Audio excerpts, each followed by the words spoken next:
Okay, you bet.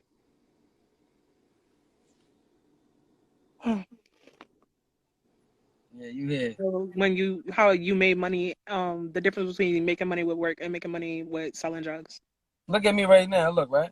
A lot of people, a lot of people think it's not cool to have a job. You're right.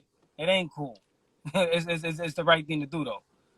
Mm, It ain't cool. But I definitely, like I said, I would have never thought that. Like I couldn't fathom that I could have been possibly making more. Like I said, obviously I wasn't the biggest drug dealer on the block, but I was doing it, and that's all I was doing.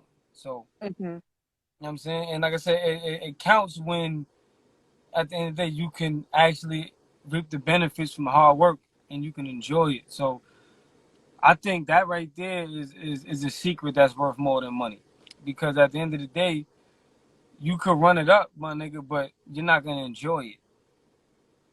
You're gonna suffer, and it's like it don't really make no sense at the end of the day. You know what I'm saying? It hmm don't.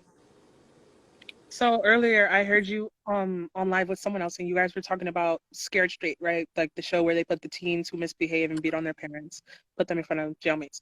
I heard some of your opinions on that. Would you like to like continue like with a further explanation on it?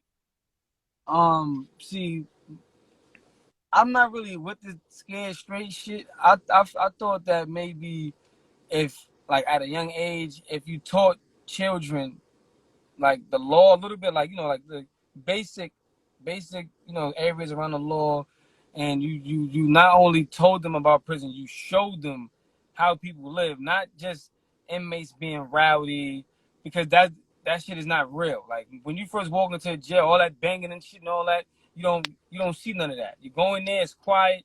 You got people that live in there. Like this is not it's not 60 days in. You got people that live there. So think about, like, try to step in the shoes of somebody that got life, right? Mm-hmm. The people that got life is the most humblest people in the prison. They're not trying to mess this shit up, because this is where they live at. So they're trying to make this hell of environment. They're trying to turn it into their heaven. Like, they trying to make the best out of it. They don't want to be in there having to do shit, but they also dangerous because they got nothing to lose.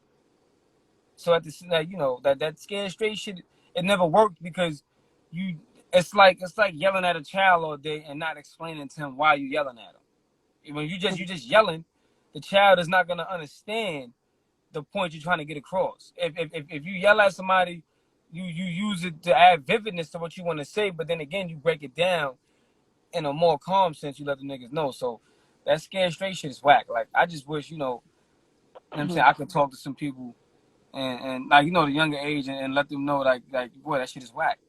It's just Mm-hmm. it's corny. You know what I'm saying? Because if you really go to jail and allegedly try to engage in rehabilitation, they're not allowing that.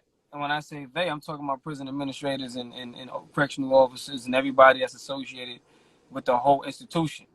You know what I'm saying? So I rehabilitated myself. If I would have followed their programs and their guidelines and their policies, I'd have came home, the same person I went in when I was 21. And me and you wouldn't even be having this conversation. I'd be on the phone asking somebody for some fucking money because I'm locked up trying to get a lawyer fee or something on some straight day room shit. You know what I'm Mm-hmm. saying? So, But you went with it and you let the lesson be taught. Like you stayed there, you stood your ground, you stayed strong, you yeah, built a better mentality to build the person that you are today. right. Okay, and Like, the diversity in the jail, when you went to jail, how was it? Like, not how was it as in your experience there, but like the diversity between the colored people and the white people, or like were there different sections of the jail that acted different towards each other? Like, prison is like, prison is like, it's like America condensed into like a Rubik's cube. It's like the whole American society. It's literally boxed in. So in the prison, you got your population, you got the citizens, which is the incarcerated individual. You have the police, which is the COs. You have the mayors and the governors and the president, which is the wardens, the system wardens, and all this other shit. And then you got the jail inside jail, which is the box. So it's like when it comes to diversity in prison, it's like 90. It's like 90. It's like 90-10. Mm-hmm. African American to like white. And when I say African American, I'm talking about, but let's just say people of color. So people of color is 90% of the prison population in New York State at least, and the rest of the 10 is Caucasian. You know what I'm saying? And Asian. I'm gonna put Caucasian and Asian together because you know that's who Mm-hmm. they vibe with historically. You know what I mean? But yeah, it's that shit is disgusting. Mm. I have personally not had any experience with jail. That's why I can't really put any opinion onto this because I don't want to say anything and then be wrong about it, you know? Hmm. But like spending so much time in jail, like you said that you did, when you came out, what was like your thought of action? Like what was the first thing that you did? Literally or like my plan wise. Plan wise, like mentality wise.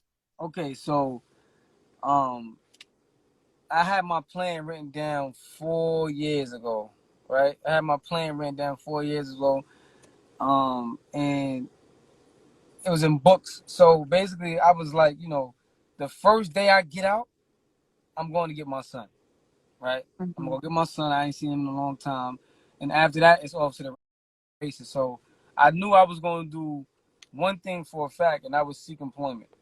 I don't care if it was rolling tires up a hill. You know what I'm saying, for 10 hours. I was going to get to that because at the end of the day, that was my only recourse from getting back, and I needed finances. So it was to seek and obtain a job, seek and get custody of my son, and get my mother at home, a house.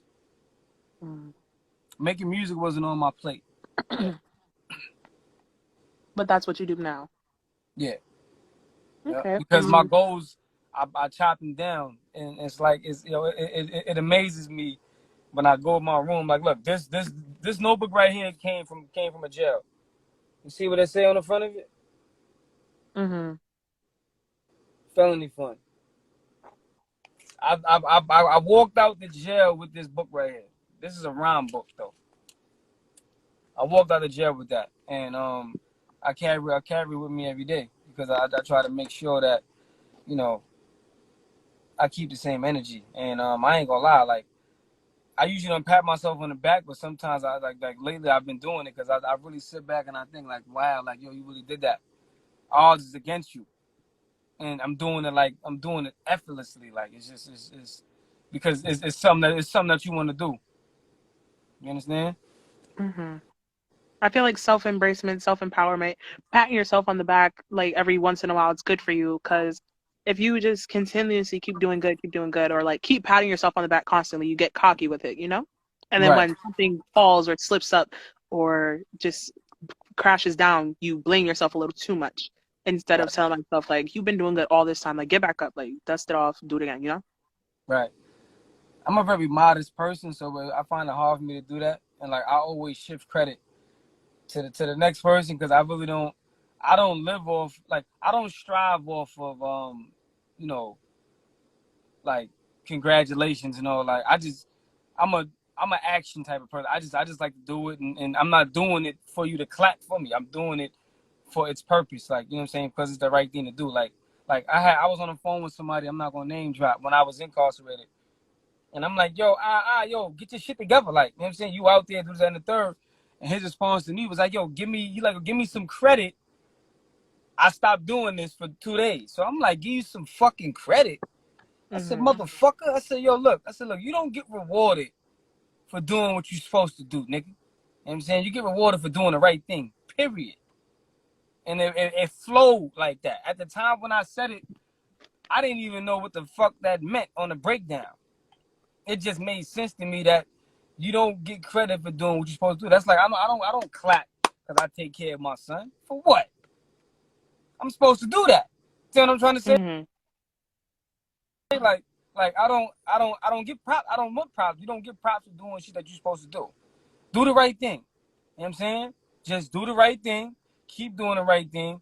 And good karma is a real thing. It's actually a thing. It's not, you don't just get bad karma. Real karma is a good thing, and I'm reaping benefits of that right now. Yeah, I feel like a lot of people don't recognize good karma. Like even if you don't call it good karma, even if you just call it a stroke of luck or just like how life is flowing for you right now. Like I feel like at the end of the day, patting yourself on the back for everything that you do isn't good.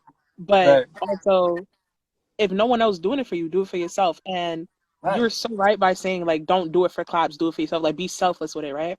Yes, I'm right. You couldn't have said it no better. Look at Yeah. what my brother just said. He said you can't pat a man on the back for breathing. Mm-hmm. Motherfucker, if you don't breathe, you're gonna flatline. So are You we don't work supposed to for be what happy? you Like, want, come you on. don't get it. And people don't understand metaphoric and statements are powerful. And when Mm. people say they're like, "Oh, what you talking about?" I had 5 dictionaries. One of my flaws is spelling. I can't spell for shit. But I have 5 dictionaries to understand definitions and words inside words inside words. I just wanted to always know that if I make a statement about something and I'm saying that, I know what I'm talking about and I'm able to elaborate and explain it to the next person that might need that. Mm-hmm.